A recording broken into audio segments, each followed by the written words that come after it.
आखिर 10 साल का यह बच्चा सोशल मीडिया पर इतना ट्रोल क्यों किया जा रहा है? आखिर उसने केबीसी के मंच पर ऐसा क्या कह दिया कि लोग उसे भारत के सबसे बदतमीज बच्चा कहने लगे? कमेंट में कोई उसे ओवर कॉन्फिडेंस बता रहे हैं तो कोई उसे नटखट या शरारती बच्चा मान रहा है। तो आइए इस वायरल वीडियो का सच्चाई जानने की कोशिश करते हैं। दरअसल ये वीडियो कौन बनेगा करोड़पति के एक एपिसोड से वायरल होती है। इस एपिसोड में नजर आने वाले बच्चे का नाम इशित भट्ट है। वह गुजरात के गांधीनगर से आए थे।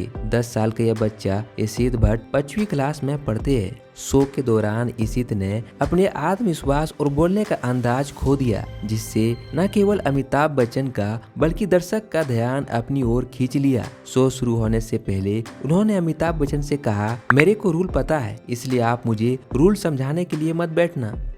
मेरे को रूल्स पता है, इसीलिए आप अभी मेरे को रूल समझाने मत बैठना। अच्छा। जैसे ही केबीसी का सवाल शुरू होता है तो इशित ने ऑप्शन देखने से पहले कहा कि ऑप्शन बी को लॉक किया जाए। पहला सवाल था, इनमें से कौन सा भोजन आमतौर पर सुबह खाया जाता है? तो इशित ने जवाब दिया, ऑप्शन के बिना बोल रहा हूँ, ब्रेकफास्ट। ऑप्शन बी ब्रेकफास्ट को लॉक किया जाए। उनकी यह बातें कुछ लोगों को मजेदार लगी, जबकि कुछ दर्शकों को उनका अंदाज थोड़ा कड़वा लगा। दूसरी सवाल जब इशित से पूछा गया तो उन्होंने सही अंदाज से जवाब दिया, लेकिन जैसे ही तीसरा सवाल आया, इशित ने फिर से रूखे अंदाज में कहा, मैं बिना ऑप्शन के उत्तर बोल रहा हूँ, ऑप्शन ए को लॉक किया जाए। सवाल था, टैंगो, कथक और ब्रेक इनमें से किसके लोकप्रिय प्रकार है? उत्तर था डांस। इशित ने कहा ऑप्शन ए को लॉक किया जाए, जो भी है। अमिताभ ने कहा बाकियों के लिए तो आंसर बोलना पड़ेगा। तब भी उस बच्चे ने अमिताभ बच्चन से बहसबाजी करते रहे। चौथे सवाल था, खेल की शुरुआत में शतरंज के बोर्ड पर कितने राजा होते हैं? इशित ने जवाब दिया, सर ये भी कोई पूछने के सवाल है, 2 ही राजा होते हैं। ऑप्शन बी को ताला लगाया जाए। सर ये भी कोई पूछने का सवाल है, 2 ही राजा होते हैं। यहाँ तक सब कुछ ठीक चल रहा था, लेकिन जैसे ही इशित से 5वां सवाल पूछा गया तो वह खामोश हो गया और कहने लगा, ऑप्शन बताओ। सवाल था, वाल्मीकि रामायण के प्रथम कांड का नाम क्या है? इशित ने जवाब दिया, अयोध्या कांड, जो कि गलत आंसर था। सही जवाब है बाल कांड। इशित ने गलत जवाब दिया, इसलिए उन्हें खाली हाथ जाना पड़ा।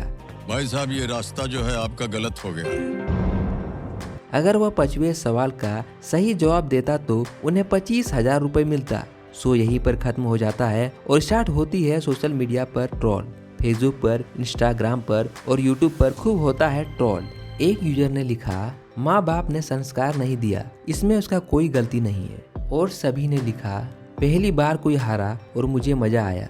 रिश्तेदारों में खुशी की लहर, पूरी जिंदगी उसको अपना ये बाल कांड याद रहेगा। पापा ने तो रास्ते में ही बेल्ट खरीद लिया होगा। स्मार्टनेस नहीं, over smartness. Fully satisfied at the end. महानायक भर महानालायक।